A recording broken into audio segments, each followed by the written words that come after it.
And now, time for the Veterans' Voice, where we dedicate time to the issues affecting veterans and their families. With me in the studio, I've got British Army veteran and, of course, the man that runs Forceselect, Hugh Andree. Hugh, very good evening to you. Good evening, Mike. Welcome back. We saw you last week, just after Armistice Day weekend. We've got lots of kind of military style conversations going on tonight with the handover of hostages, hopefully tomorrow, between Hamas and Israel. But we also had the autumn statement. So that's what we're going to look at tonight and see what it's going to do, if anything, for veterans, because that's what we need to know. So what can you tell us? Well, yeah, absolutely. There were a couple of things which were highlighted, and I just want to, at this point, say, a lot of this was driven by the Veterans Minister, Johnny Mercer. Yeah. Johnny comes in for a slating from time to time, and that's fair. He's put his head up above the parapet. Yeah. But he's dedicated the last 3 or 4 years, it's his passion, it's his purpose for supporting veterans. It's not easy working in government, you know that. Right. Anyone who has done is familiar with that. Well, he has to defend things that you might not agree with. Yeah, and look, there's going to be a lot of disgruntled people. I mean, my humble opinion is that veterans, like the armed forces, are a cross-party responsibility. I'd love to see the Office for Veterans Affairs as a cross-party responsibility with members from all parties in there contributing. That's in my little fantasy world, but the reality is that that's what I'd like to see. But, as I said to other people, if anyone thinks they can do a better job than Mr. Mercer, step forward and put your hand up. Right. He's not perfect. It's not perfect. We understand that. But you know what? Up until 3 years ago, we didn't have an Office for Veterans Affairs. They had one in the US and Canada after the Vietnam War. Right. So, full credit. But that's the other thing, is that you're fighting for the attention of an awful lot of people in an organisation which has got an awful lot of priorities. Yeah, and look, there's, by my reckoning, there's about 3.68 to 4 million veterans and their families and their ex-wives and their dependents. And if anyone wants to, ask me where I got that number from, feel free to email me and I'll give you a breakdown. So there's an awful lot of people to look after, many with their own issues and problems and challenges. So, not all of whom are in need of help. No, actually, do you know what? 6%, I believe. 6% is a number of those who are effectively, in trouble. Yes. Yeah, I doubt, that's any higher than retired police officers, ambulance drivers, etc. Yeah. So what did Mr. Mercer get through? And, he's driven this. So the first thing is, and I think employers need to be really aware of this, that the national insurance holiday has been extended by 12 months. Yes. A lot of the companies that we recruit veterans for are not aware of this. Okay. But effectively, if they take someone, a service leaver, that's someone coming out of the military, and there are between 15 and 20,000 a year, they do not have to pay any national insurance regardless of where they work. Correct, as long as it's their first job or within their first 12 months. Yeah. So, someone earning £50,000 a year, that's a saving of £6,000 for the employer. Right. That's a lot of money for them to reinvest in training and elsewhere. Yeah. So, big tick, that's been extended for 12 months. What was a new addition is the 10 million that has been allotted to support the Veteran Places, Pathway and People programme. Right.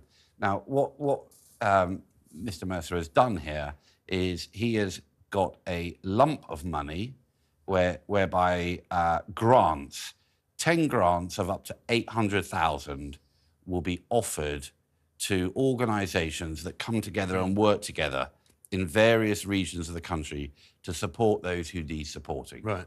Yeah, so, if you've got a great idea, if you're, something you want to do is support veterans, then think about that, not in isolation, but as a complete offering of how to look after individuals. Right. And so this would be a grant that would be paid to a group of, or an organisation that's got a decent plan, as it were. Yeah, and veteran support, mental health support, etc. It's not something in isolation. It's what we'd call a sort of a cradle to grave thing. Yeah. There are different phases and different within the pathway of mental. And I know because I've been on a military mental health pathway, and it's really good. Right.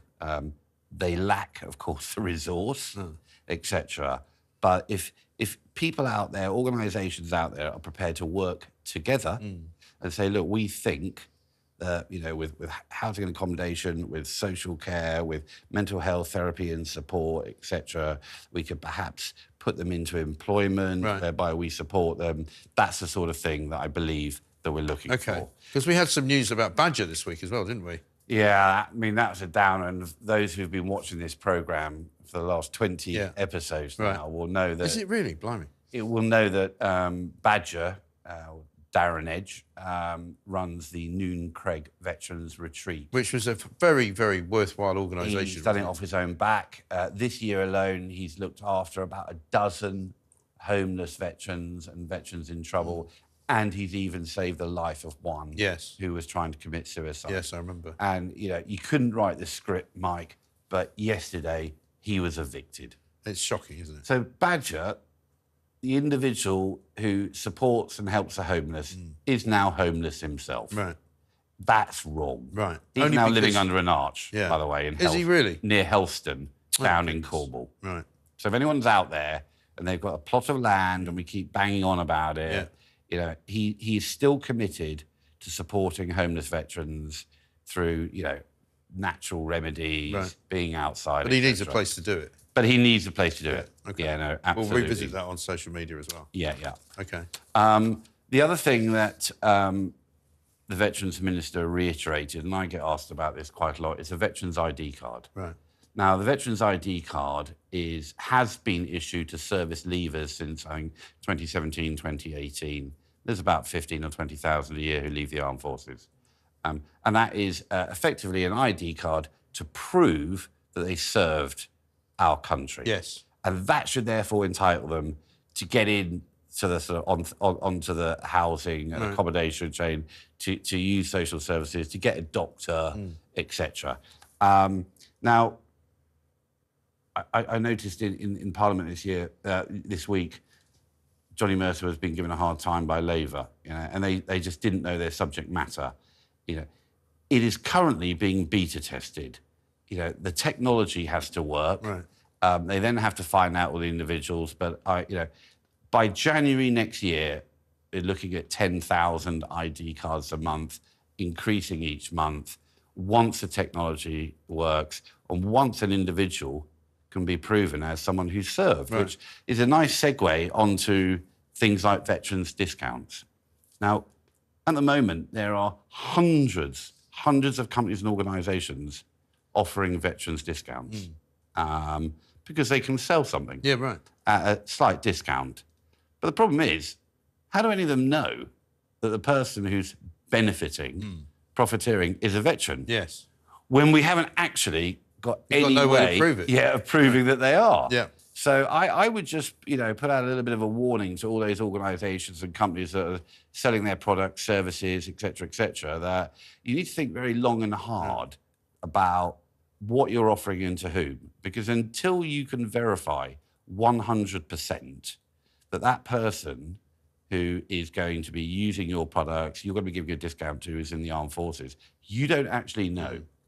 And I think the reality is, if you and I went and parked in a disabled space and we put a blue badge in the window, which we weren't entitled to, we'd soon feel our collar being tugged by the law, and quite right too. Okay, all good. Well, listen, it's a bit short tonight. I'm sorry about that, Hugh, but we've got a massively busy night going on. But thank you for very those who are watching. It's called permanent send. It's absolutely good. It's absolutely good. Hugh Andree there from Forceselect.